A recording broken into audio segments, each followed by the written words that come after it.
Ну кто бы мог подумать, что сливы по версии 2.2.0 состоятся раньше, чем соответствующий анонс или какие-то другие новости по данной версии. Хотя в случае с Konami оно не удивительно. Да, вам не показалось, я не оговорился, в сети появились сливы по версии 2.2.0, которую мы ожидаем уже в ближайшее время. Они, как и всегда, затрагивают только крупицу информации, но тем не менее она очень даже интересная, что и предлагаю обсудить в рамках этого видео.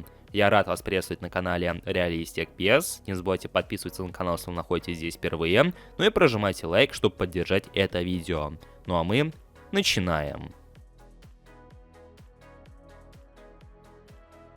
Но перед началом хотелось бы выразить огромную благодарность моему коллеге по блогерскому цеху, а если быть точным, то блогеру eFootballer. Именно он заснял весь этот контент и поделился им в своих социальных сетях. В принципе, watermark вы наблюдаете, а поэтому будете знать, кто это сделал и чей это по сути представленный контент. Ну как бы то ни было, предлагаю уже приступить к нашему разбору. Как и всегда, начинаем издалека, и стоит задаться вопросом, откуда же вообще на руках появилась эта версия 2.2.0. Дело в том, что на данный момент во Франции проходит игровая выставка, на которой присутствует и отделение Microsoft, в частности Xbox, и каким-то боком там затесалась и eFootball в партнерстве со сборной Франции. Соответственно, там представили один из рабочих билдов игры, и скорее всего, как раз таки на этой выставке и присутствует версия 2.2.0. То, что там присутствует именно эта версия игры, вы наблюдаете на своих экранах. То есть это снимок сборки, которая присутствует в частности во Франции на этой самой игровой выставке, поэтому причин тому, чтобы не верить, что это версия 2.2.0, на самом деле становится все меньше и меньше.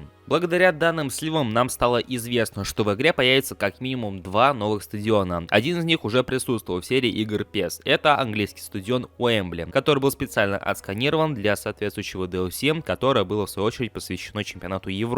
А вот второй стадион уже достаточно новый, и касается он очередной итальянской команды, а если быть точным, то итальянской Монце, партнерство с которой длится уже почти год, ну чуть поменьше. И только сейчас это само партнерство начало отображаться в игре, потому что не так давно в eFootball появились лицензированные фейсы для игроков Монце, а теперь на подходе еще и стадион. И даже по этим геймплейным сливам заметно, что стадион отсканирован очень даже неплохо, на нем будет интересно поиграть. Также вкратце засветился и Match Pass, о котором мы говорим с прошедшей весны и который ждем с этой самой весны. Информации о нем немного, и он не выражен в качестве какой-то отдельной большой вкладки, а только небольшой, скажем так, посторонний дополнительный, которая ничем не отличается от значка почты, где мы проверяем сообщения и забираем награды. Но я уверен, что это далеко не единственное представление матчпасса в игре.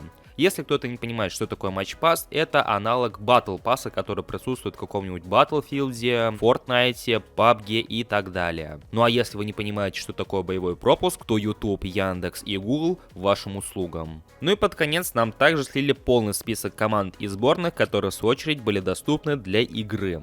Стоит отметить, что клубный состав никак не изменился, клубы-партнеры, которые были доступны, которые доступны сейчас, они почти никак не отличаются, и в будущей сборке будет все то же самое, скорее всего. Только лишь добавили сборные, около 15-20 сборных. Здесь может быть несколько вариантов, которых я придерживаюсь. Ими я также поделился в группе ВКонтакте и в Телеграм-канале, ссылки на которые присутствуют в описании. Подписывайтесь. Ну так вот, я придерживаюсь двух вариантов.